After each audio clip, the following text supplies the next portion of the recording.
The question that we are engaging on and going with today is the question of saying, is Africa and are Africans ready for African solutions?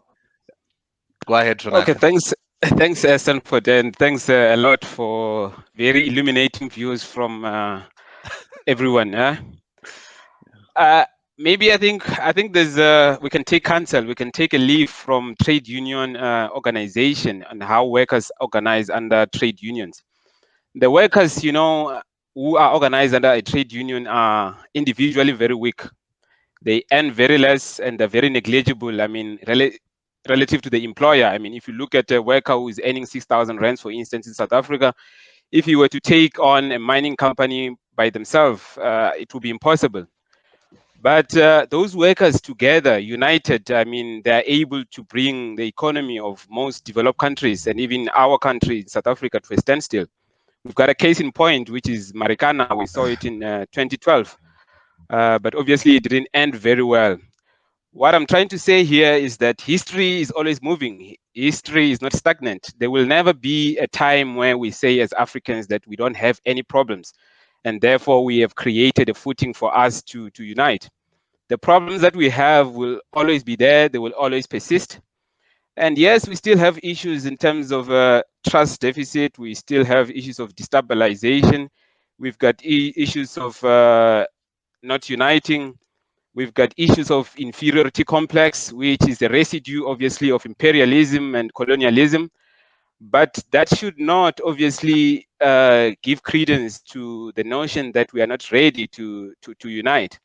I mean, we've got a case in point. Take the United States of America, for instance. When the United States of America united back then, it was, I think, close to 13 states, which were for the federalism that was eventually formed.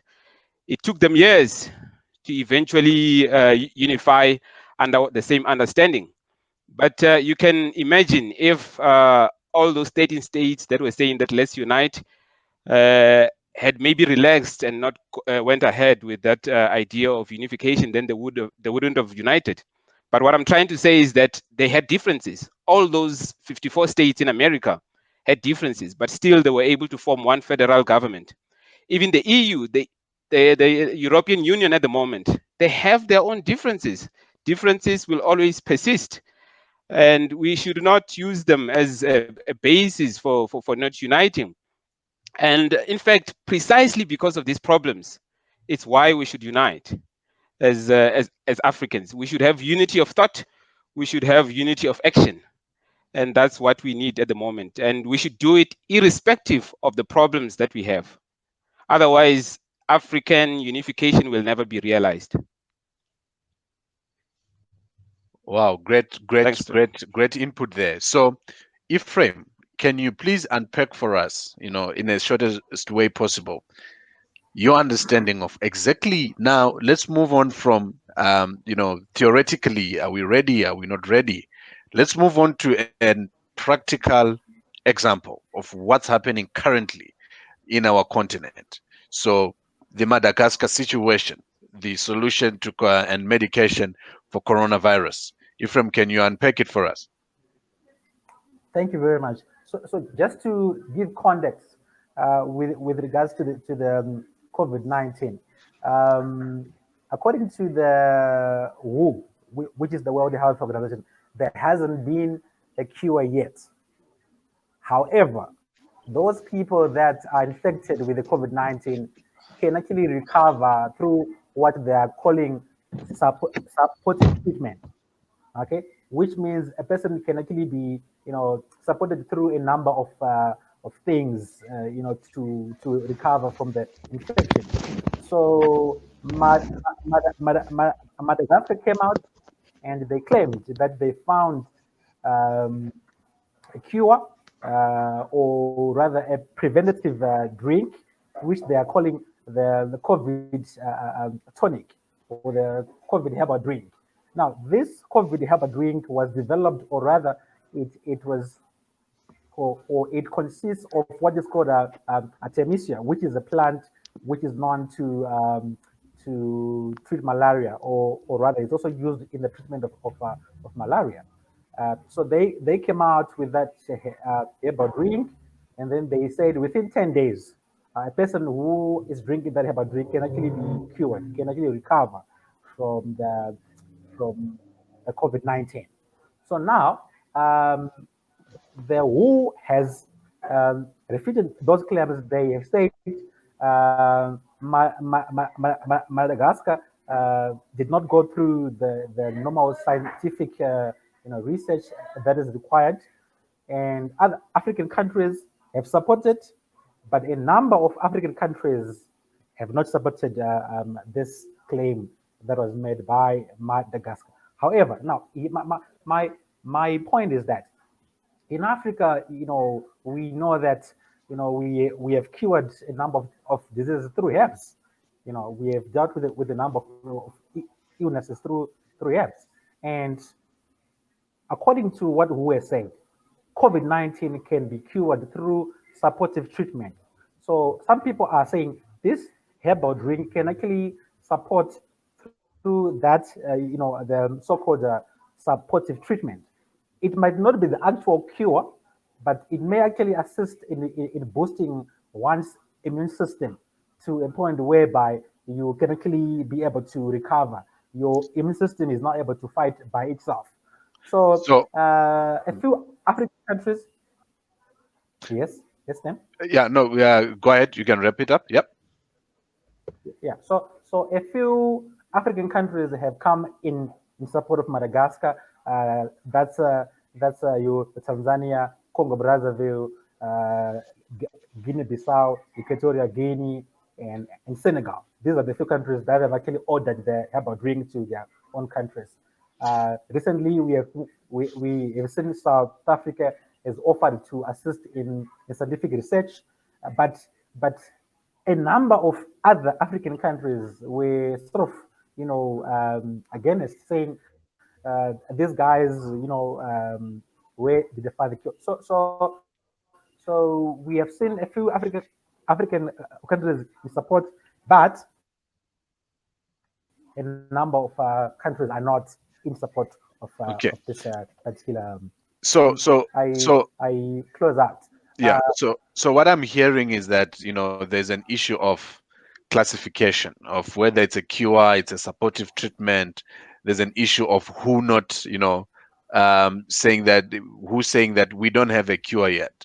And other African countries beginning to to find resonance with what Madagascar has done and is doing and trying to support it.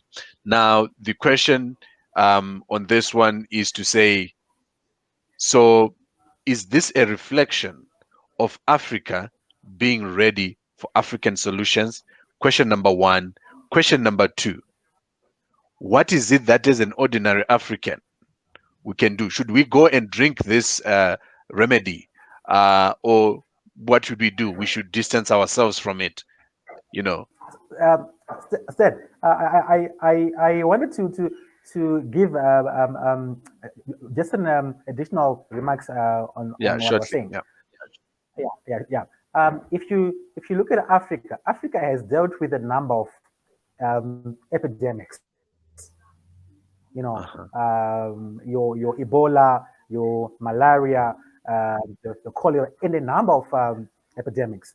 And Africa has dealt with those epidemics. What we can see is that Africa actually has the experience in dealing with those epidemics. If you look at Senegal, they actually have the infrastructure already, which they were using, to deal with the Ebola epidemic. So these are people who have experience, who have the infrastructure already to actually deal with epidemics. So what we need to pick up from that is Africa can actually come up with um, um, a remedy. Why? Because we do have experience in dealing with epidemics. So the only challenge is that we are waiting for WHO to put a stamp and say, oh, now this is a proper remedy. But if we look at the experience we have gathered over the years in dealing with epidemics, Africa is actually at at a better stage. Africa is in a better state to respond to Yeah. epidemics because we do have So the experience. yeah. So that was some great insight. Onto understanding what exactly is happening with this. Yeah, Tolika. Yes, no, I think it's important for us to support each other's African countries. It's good that some of the African countries are engaging with Madagascar to check how this came about. I'm not sure, Ephraim, will help me whether or not do we have an African center of knowledge in which we can test some of these products that we produce as African countries before we even say come and verify and give stem to this knowledge that we are producing. Do we have an African center of knowledge in which we can rely on as Africans to say, in light of this virus, we think this cure can better help us as Africans? Yeah. Yeah, So yeah. We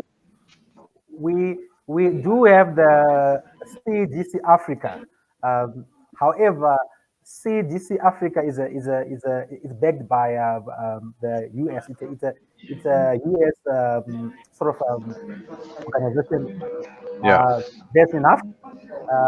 However, it is supported by the African Union. If you're following the news, I think 2 or 3 days ago, the African Union came and they said we have engaged with Madagascar to try and further the test and see the efficacy of this drink and also see whether it has some side effects, to see how efficient it is. So we do have a center, in the capital of Ethiopia, which is where the African Union is best. Yeah. So So so yes, so it's so I there, think but what I'm hearing from the this is that response was slow to come in. what yeah, what I'm hearing is that we do have a center. We need to wrap this one up. What we then, I think the next important point then is to say, what is it that as young Africans, Ephraim was just giving us the context to understand what's happening with the Madagascar. He's in the health sector and has been doing quite a lot of research on this. But the next point of our discussion should be, what is it that as young Africans, what can we do to make the world and ourselves more receptive to African ideas? I'll start by giving an example to say, if you look at our celebrities, to show that you have been a success, you should be wearing or carrying the most expensive international brand that is from out of Africa. If you look at how many Africans are accepted within Africa and given that position of saying this has been an influential person or their brand has become a big brand. If you look at people like Umama Esther Mahlangu, it's only when they start being respected overseas that when they come back home, we start giving them a presidential awards. We start doing statues of them. If you look at a lot of our artists, the people that do our sculptures, I've been in some, first world countries, and you find sculptures, made from Zimbabwe, from South Africa, from Ghana, from different African countries. But within their countries, these artists are not even accepted, are not respected. It's not appreciated. When you talk about clothing, you find people that brands like Uma Klosa, where when he was doing his brand, when he started growing it, since his days as a student at NMMU, within Africa, it wasn't that much respected. But once he started going, overseas, and this brand started making, headlines, and big time celebrity starts wearing the same clothes, then everyone all of a sudden realizes that this is a good brand. So what is it that as young Africans we can do to start, uplifting the image of Africa and making sure that Africa's products and African solutions are, attractive enough? We can start with you, Toby. I must say, what you're saying is giving me shivers because, like, I feel like I understand it. Like, I understand. I mean, if you're speaking about fashion, I understand how much we need endorsement from international brands. There was a young man now who just won the Louis Vuitton competition, and all of a sudden went. He became such a big thing because of those things, and it's such a problem that we can only find solutions that are coming from South Africa, from Africa, only if they are endorsed by European countries. You speak about art. European countries are holding African art, and they're saying that the only way it was art, it's because they made it art. And therefore they feel the need to keep African art because they declared it art. We didn't declare it art. And I'm also quite worried because even if it comes back to Africa, we might not see it as valuable. So why does value only come from European countries?